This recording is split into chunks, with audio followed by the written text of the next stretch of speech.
Hello everyone, this is Lone Star Lawman back with one of my informal reviews on firearms. Well, today we're going back in history a little bit and we're going to talk about MP5, specifically MP5 clones. And today we're going to be looking at the PTR 9CT. PTR Industries is an American made company who makes these here in America. They are using the licensing, I think, of the HK, which is Heckler and Koch in Germany, which originally produced the MP5. But this has been around since about 2018, I think, is when they first came out with them. I really like it. I took a little breaking in at first, but after the break-in, it was fine. As you see this PTR, it's not in its original configuration. I have put a B&T brace on it when I first got it in 2020. As you can see, you press this button and it folds over like that, so you can carry it that way if you wish. It comes, actually, the factory, it comes with this end cap. And here's the, goes on right here. And then you can attach your single point sling with it, which is very flexible and actually works quite well. And if you don't want to use the end cap and use this, you can use this swivel attachment here for your sling. Okay, this is, of course, is a 9mm. I think MSRP on it is still around $1,800. You might get a little better deals at some of the websites along the web or at your local gun store. But that's about how much they go for. They're very, very popular, obviously. In fact, there are several other companies that make MP5 clones, and they're competitive, but they seem to be more expensive than this particular model. I also added the slimline grip, as you can see right there. I hope you can see that real good. The slimline grip originally came with the this PTR. Here it's kind of got backwards, but this says PTR. And it was made of aluminum, and as you can see, it's an M-lock, and you can put all kinds of attachments on it if you wish. I kind of like the slimline because it was what the British SAS used, so that's why I went for it, of course. It has a cylinder dioptic type rear sight. The smaller the aperture, there's like four apertures. The smaller the aperture, for longer distance. When it's open wide up, of course, for up close. Okay. I think I did mention that you can put a suppressor on here, either the threaded one with the 1/2 inch by 28 by unscrewing this cap, or this tri-lug right here if you have that style of suppressor. All right. This is a non-reciprocating blowback system. I'm sorry, that's incorrect. It's a non-reciprocating roller delayed system. Unlike the blowback where your bolt and everything goes forward and everything loads like that, this you just have to lock up like that to load, and then once you push this down, then the reciprocation starts and this doesn't move. Okay. As you saw, I pulled back the charging handle. That is the best position to load it, and I will show you. It is clear. It's been cleared prior before filming here. I'll show you the magazine that came with it, 2 of them actually. This clear plastic ETS type. I particularly don't like it very much, and a lot of folks don't like it very much because number one, it's made of not polymer plastic, but plastic. And to load this, it's very tight. You just come in and then pull back towards the trigger And see how it locks in place? You hear that click? Okay, and there you go. And then when you're ready to get started, you can either move the charging handle like that or slap it like they call that HK slap. To remove it, you have this paddle right here. It comes right out. This one's a lot tighter than the other ones. I'll show you that. Oh, by the way, it does have a push button one if you want to use it. Okay. Here is this is my German one, the one I got from HK. These are expensive, but they do work good. And as you can see, it goes in, and that goes in a lot easier. See how it clicked in and back like that, and you're good to go. Then slap it down, and then you're ready to go. Okay, and to unload it, you do the same thing. The one thing drawback about this design is that this is not as modern as today's. When you shoot this thing and you get down to the last round, it's going to fire again, but it'll be a click. It'll be a dry fire.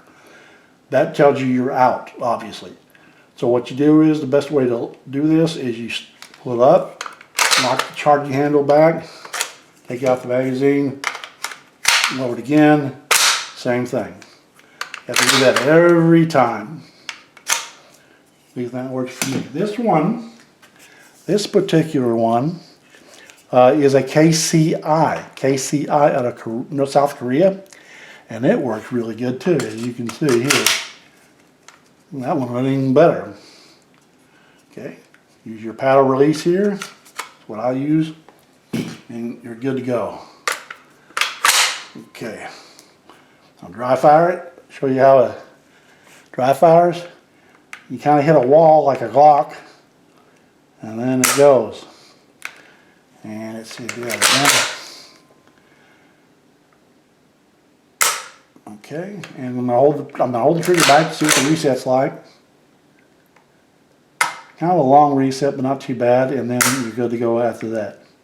Okay, has this two-stage here for firing. It's obviously right here. Up here is safety. As you can see, just looking at it, it's kind of hard for me to pull the safety down. If you got really long thumbs, some guys with really long thumbs can do it without any problem whatsoever.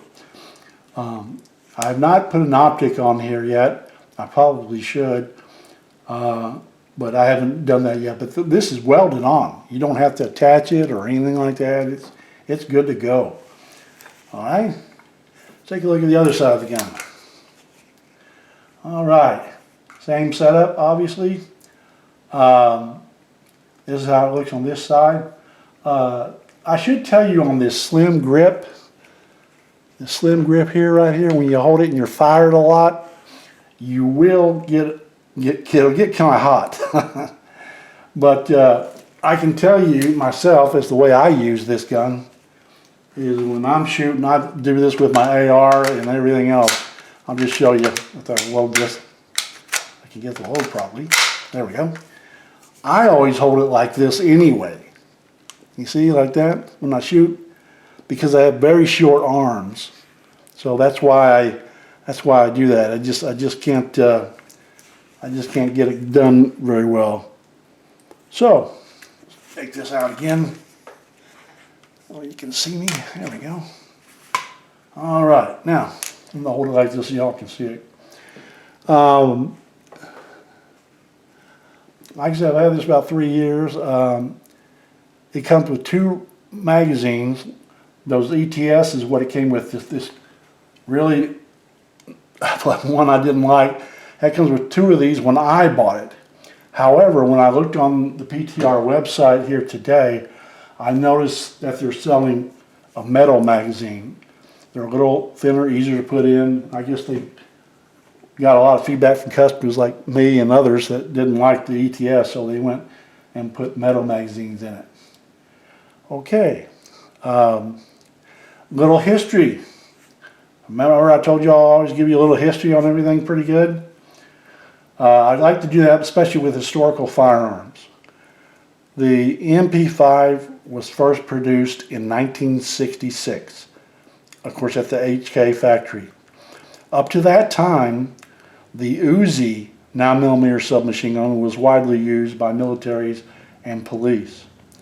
The thing I never liked about the Uzi is that with the short barrel, and they're hard to control, and it's an open bolt design. In other words, it can get dirty in there and gunked up.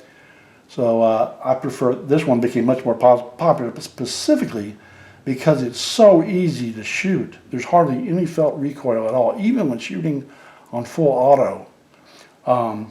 This particular, the PTRs are available to, you can drop in automatic packs if you have the licensing, of course, through ATF. So they're ready for that if it need be. Okay. So up to that time in 1966, the Uzi was the popular one, but the MP5 specifically became popular right after on international television when they saw the British SAS in 1980 raid one of their buildings in London, which had terrorists and hostages in the building, and you saw the SAS do a brilliant operation, and they were using MP5s, and then MP5 took off from there. It's no longer used very much in law enforcement because when they're running into terrorists and criminals that have vests, of course the 9mm is not very effective against ballistic vests. So most SWAT teams and militaries are using higher penetrating rifle rounds that have become much more smaller too, like the MP4 and weapons like that. Okay, that's about all I can tell you about the 9CT from PTR Industries. I have enjoyed this. Oh, I should tell you that when I did break it in, it took it a while to break it in. It only hung up like once or twice. I'm sorry, I can't remember where I read it, but I was told that, or read that, if you break this in with full metal jacket 124 grain, not 115 or 147, 124 grain, it'll break in a lot faster. And once I did break it in, it's been smooth as silk, no problem whatsoever. I would take this down, but it's not hard. You just punch this out here and pull your back piece off, and then this trigger group just comes down and off, and then the bolt comes out and carrier group is up in here and you can take it off. I was having trouble getting the bolt off the bolt carrier when I rehearsed for this video, so I'm not going to do that today because it'll just take too much time and I don't want to give you a less than good quality video. Okay, so that is my review of the PTR 9CT. I hope you enjoyed it. This is an excellent gun, and I hope to see y'all in the future because I'm going to be making some more videos. And I hope you enjoyed it, and I'll see you next time when Lone Star Lawman will bring you another of one of my informal videos. Thank you.